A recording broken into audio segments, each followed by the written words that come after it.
भगवते वासुदेवाय। नमस्कार, स्वागत है आपका। आज की वीडियो में हम कार्तिक मास के 10वें अध्याय का रसपान करेंगे। कथा को श्रद्धा पूर्वक सुने और पूर्ण सुने। अंत में माता तुलसी जी की कथा सुनेंगे। राजा पृथ्वी बोले कि हे ऋषि श्रेष्ठ, नारद जी आपको प्रणाम है। कृपया अब यह बताने की कृपा कीजिए कि जब भगवान शंकर ने अपने मस्तक के तेज और क्षीर सागर में डाला तो उनका उस समय क्या हुआ। नारद जी बोले, हे राजन, जब भगवान शंकर ने अपना वह तेज क्षीर सागर में डाल दिया तो उस समय वह शीघ्र ही बालक होकर सागर के संगम पर बैठकर संसार को भय देने वाला रुदन करने लगा। उसके रुदन से संपूर्ण जगत व्याकुल हो उठा। लोकपाल में भी व्याकुलता आ गई। यह देखकर सभी देवता और ऋषि मुनि व्याकुल होकर ब्रह्मा जी की शरण में गए और उन्हें प्रणाम कर उनकी स्तुति करने लगे। उन सभी ने ब्रह्मा जी से कहा कि हे पितामह, यह तो उन बहुत ही विकट परिस्थिति उत्पन्न हो गई है। हे महायोनि, इसको नष्ट कीजिए। देवताओं के मुख से इस प्रकार सुनकर ब्रह्मा जी सत्यलोक से उतरकर उस बालक को देखने के लिए सागर तट पर आए। सागर ने ब्रह्मा जी को आता देखकर उन्हें प्रणाम किया और बालक को उठाकर उनकी गोद में दे दिया। आश्चर्यचकित होते हुए ब्रह्मा जी ने पूछा, हे सागर, यह बालक किसका है? शीघ्रता पूर्वक कहो।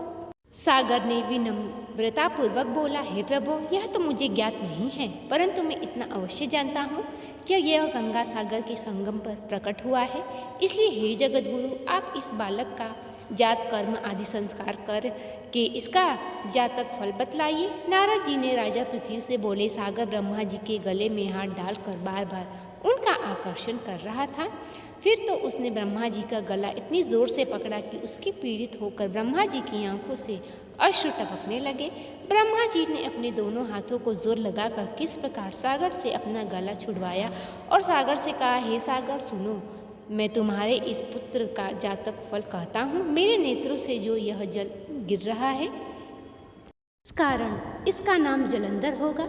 उत्पन्न होते ही यह तरुण अवस्था को प्राप्त हो गया, इसलिए यह सब शास्त्रों का परग्रामी, महापरिक्रमी, महावीर, बलशाली, महायोद्धा और रण में विजय प्राप्त करने वाला होगा।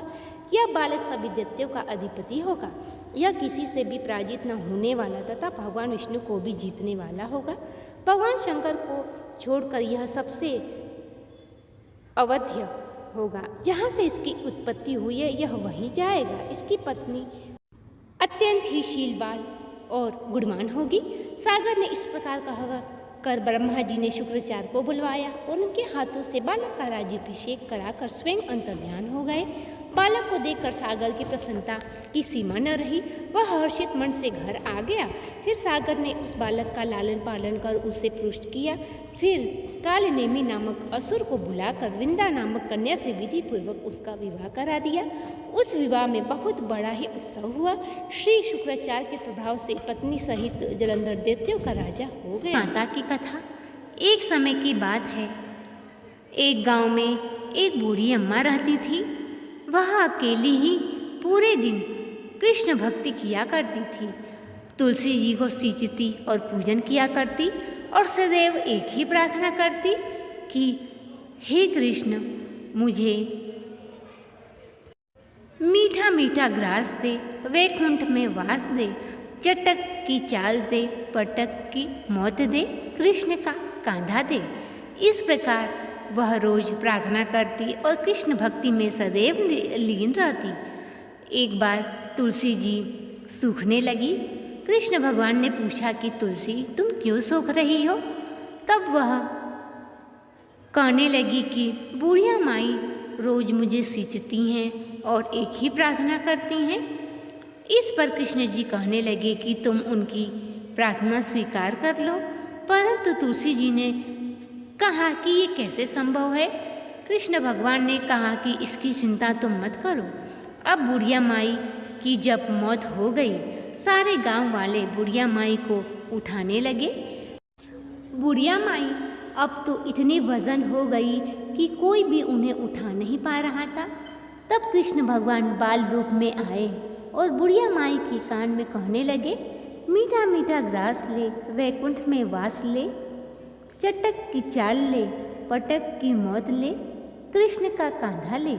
अब बुढ़िया माई तुरंत ही इतनी हल्की हो गई कि सारे गांव वालों ने उन्हें उठाकर ले गए। कृष्ण भगवान ने उन्हें कांधा दिया और उन्हें वैकुंठ में वास दिया।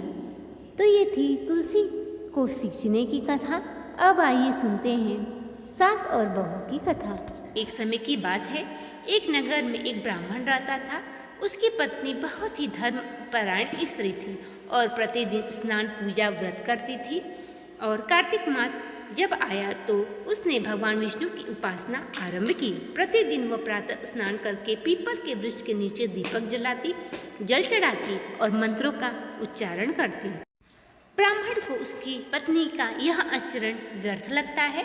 उसने कहा कि तुम रोज पीपल के पेड़ के नीचे दीपक जलाती हो, तुम ये क्या करती हो? वहाँ तो भूत प्रेत रहते हैं। ब्राह्मणी ने विनम्रता से कहा, यह कोई साधारण वृक्ष नहीं है, इसमें स्वयं भगवान विष्णु, लक्ष्मी जी, ब्रह्मा, शिव जी का वास होता है। कार्तिक मास में इस वृक्ष को सींचने से 100 यज्ञों का फल मिलता है। इससे सभी पाप दूर होते हैं और मोक्ष की प्राप्ति होती है। परंतु ब्राह्मण को यह सारी बातें व्यर्थ लगी और वह ब्राह्मणी को सदैव ही यह नियम कार्य करने से मना किया करता। परंतु वह ब्राह्मणी नियम से कार्तिक महीने का नियमों का पालन करती रहती। एक बार भगवान साधु रूप में उसकी परीक्षा लेने के लिए आए। ब्राह्मणी ने साधु के पैर धुले और उनका सेवा भाव किया। अब ब्राह्मणी ने सोचा कि साधु जी के लिए भोजन कहाँ से बनाए, क्योंकि ब्राह्मणी अत्यंत ही गरीब थी। परंतु भगवान की कृपा से जब वह घर के अंदर गई तो उसने देखा कि उसके घर में अन्न धन भरा हुआ है। अब तो वो आश्चर्य में पड़ गई, सोचने लगी कि ये कैसे हुआ। जब वह बाहर गई तो साधु महात्मा वहाँ पर बैठे हुए थे। उसने श्रद्धा से साधु जी को भोजन कराया। भोजन ग्रहण करने के बाद भगवान ने उस ब्राह्मणी को साक्षात दर्शन दिए। ब्राह्मण को भी अब विश्वास हो गया कि कार्तिक महीने में नियम से पीपल सींचने से हमें किन फलों की प्राप्ति होती है। ब्राह्मण ब्राह्मणी इस लोक का सुख भोग कर स्वर्ग को प्राप्त हुए। अब आइए सुनते हैं एक सास और बहू की पीपल सींचने की कथा। एक समय की बात है, एक गांव में एक बूढ़ी अम्मा अपने बहू के साथ रहती थी। बूढ़ी अम्मा न पूजा पाठ करती, न किसी नियम का पालन करती, परंतु बहू बड़ी ही धार्मिक प्रवृत्ति की थी। बहू दूध दही बेचने जाती तो रास्ते में उसने देखा कि कुछ औरतें पीपल सींच रही हैं। उसने उन औरतों से पूछा,